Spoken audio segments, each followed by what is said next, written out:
پچھلی ویڈیو میں ہم نے بتایا تھا کہ 12,000 خط کیا کوفہ والوں میں لکھے تھے، اس کا لنک آپ کو ڈسکرپشن میں مل جائے گا۔ آج کی ویڈیو کی طرف چلتے ہیں۔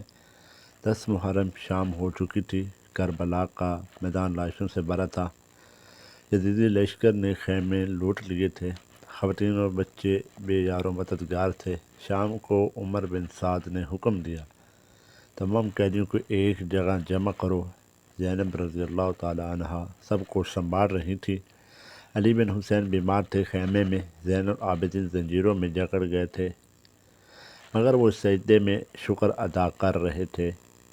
زینب نے کہا، بھائی صبر کرو، اللہ ساتھ ہے، یہ امتحان ہے، ہمیں پورا کرنا ہے۔ 11 محرم کی صبح کوچ کا حکم ہوا، قیدیوں کو اونٹوں پر بٹھایا جانے لگا۔ خواتین کو بھی سواریوں پر بٹھایا گیا، بچوں کے گلے میں رسیاں ڈال دی گئیں۔ سب سے پہلے سکینہ کو بٹھایا گیا، وہ اپنے بابا کو ڈھونڈ رہی تھی۔ زینب سے اسے گلہ لگا کر چپ کرایا، کہا، بیٹا بابا جنت میں چلے گئے ہیں۔ قافلہ کربلا سے کوفہ کی طرف چلا۔ راستے میں لوگ تماشا دیکھنے کے لیے کھڑے تھے، کوئی پتھر مارتا تھا، کوئی تانا دیتا تھا۔ زینب خاموش تھی، سب برداشت کر رہی تھی۔ راستے میں ایک مکان پر پڑاؤ ہوا، زینب نے وہاں پہلا خطبہ ارشاد فرمایا۔ انہوں نے کہا، اے لوگوں، ہم اللہ کے مہمان ہیں۔ تم نے نواسوں پر ظلم کیا، رسول کے نواسوں پر ظلم کیا۔ لوگوں نے رونا شروع کر دی، یہ سن کر مگر ڈر کی وجہ سے کچھ بول نہ سکے۔ زینب نے فرمایا، رو مت، اب عمل کرو، حق کا ساتھ دو، باطل کو چھوڑ دو۔ 17 محرم کو قافلہ کوفہ پہنچا۔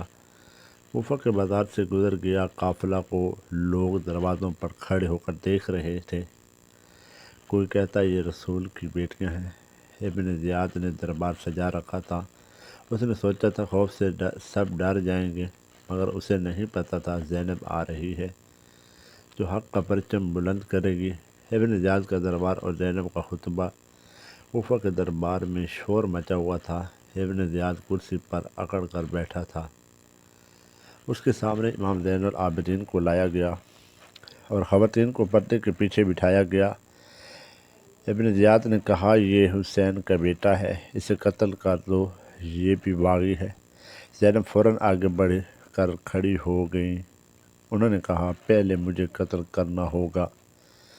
زین العابدین ابن زیاد نے زینب کا روپ دیکھ کر ڈر گیا۔ اس نے کہا، ان بیمار کو چھوڑ دو۔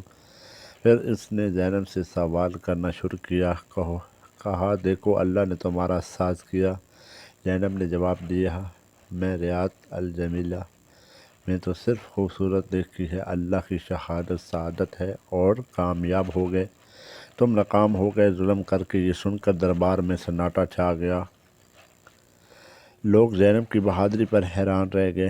ابن زیاد نے بات بدل کر موضوع ہٹایا اور قیدیوں کو قید خانے میں ڈالنے کا حکم دیا۔ اس دن کوفہ کی قید میں گزارے گئے۔ پھر یزید کا خط آیا شام سے کہ ان قیدیوں کو دمشق بھیجا جائے تاکہ سبق ملے بغاوت کرنے والوں کو۔ قافلہ پھر سے کوفہ سے شام کی طرف چلا۔ سخت گرمی تھی اور پیاس بھی تھی۔ راستے میں بچے بھوک سے بلاک رہے تھے، مگر زینب سب کو ہمت دلا رہی تھی۔ یزید کا دربار اور حق کی گونج۔ 1 ماہ بعد قافلہ دمشق پہنچ گیا۔ یزید نے شاہی دربار سجا رکھا تھا، ڈھول بج رہے تھے اور شراب کی محفلیں۔ وہ سمجھ رہا تھا وہ فتح بن گیا ہے۔ قیدیوں کو دربار میں زنجیروں میں لایا گیا، سب سے آگے سر مبارک نیزوں پر تھے۔ یزید نے سر دیکھ کر شعر پڑھنا شروع کیا اور چھڑی سے سر کو ٹھوکریں مارنے لگا۔ اچانک ایک عورت کی آواز گونجی دربار میں، یہ زینب تھی۔ وہ کھڑی ہو گئی تھی۔ انہوں نے فرمایا، یزید سن لے میری بات، تو سمجھتا ہے تم جیت گیا ہے۔ زینب کا تاریخی خطبہ شروع ہو گیا۔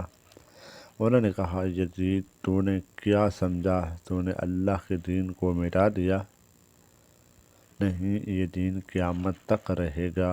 انہوں نے کہا، ہماری شہادت ضائع نہیں گئی، تم نے جسم مارے ہیں، فکر نہیں مار سکے، کل قیامت میں ہم مداحی ہوں گے تمہارے۔ اور نبی فیصلہ کریں کہ ہمارے اور تمہارے یزید کا چہرہ غصے سے لال ہو گیا۔ اس نے شور مچا کر بات ختم کروائی، مگر دیر ہو چکی تھی، بات پھیل چکی۔ شام کی عورتیں بھی رونے لگ گئی تھیں۔ یزید نے ڈر کر قیدیوں کے ساتھ نرمی کی۔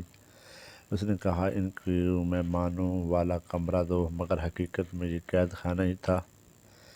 زینب وہاں بھی عبادت کرتی رہی۔ مدینہ واپسی اور آخری پیغام۔ چند ماہ بعد یزید نے اجازت دے دی کہ یہ قیدی مدینہ واپس جا سکتے ہیں۔ قافلہ شام سے مدینہ کی طرف روانہ ہوا۔ راستے میں وہ کربلا بھی گئے۔ 40ویں پر کربلا میں جا کر بہت زینب نے وہاں جا کر قبر پر دعا کی، پھر وہاں سے مدینہ منورہ کی طرف چلے۔ مدینہ میں لوگ استقبال کے لیے نکلے تھے۔ مدینہ میں زینب نے آخری خطبہ دیا۔ انہوں نے کہا، لوگوں، ہوش میں آ جاؤ، ظلم کا ساتھ مت دو، مظلوم کا ساتھ دو۔ یہی حسین کا پیغام تھا اور ہے۔ کچھ عرصے بعد امام زین العابدین بیمار ہوئے۔ انہوں نے ساری زندگی سجدے میں گزاری۔ زینب نے باقی زندگی عبادت میں گزاری اور حق کا پیغام گھر گھر پہنچایا۔ میرے بھائیوں، یہ تھا کربلا کے بعد واقعہ، قیدی بننے مگر سر نہیں جھکا، ظلم سہ کر مگر حق نہیں چھوڑا۔ یہی ہے حسینی کردار کا اصل پہچان۔ آج ہم سے سوال ہے، ہم کیا ہیں؟ کیا ہم بھی ظلم پر خاموش ہیں، یا ہم زینب کی طرف آواز اٹھاتے ہیں؟ فیصلہ ہمیں کرنا ہے آج کے دور میں۔ اللہ تعالی ہم سب کو حسینی بنائے، آمین۔ اللہ تعالی ہمیں حق بولنے کی توفیق دے۔ اللہ تعالی ہمیں اہل بیت کا غلام بنائے۔ یہ تھا حصہ 4 کربلا کے بعد کیا ہوا۔ اگلے حصے میں مختار شافی کا بدلہ یا چہلم کے بارے میں ویڈیو ہوگی۔ اگر آپ کو پسند آئی تو لائک، شیئر، سبسکرائب کرنا، وقار اسلامی کو مت بھولنا۔ آخر میں درود شریف پڑھتے ہیں۔ اللہم صلی علی محمد۔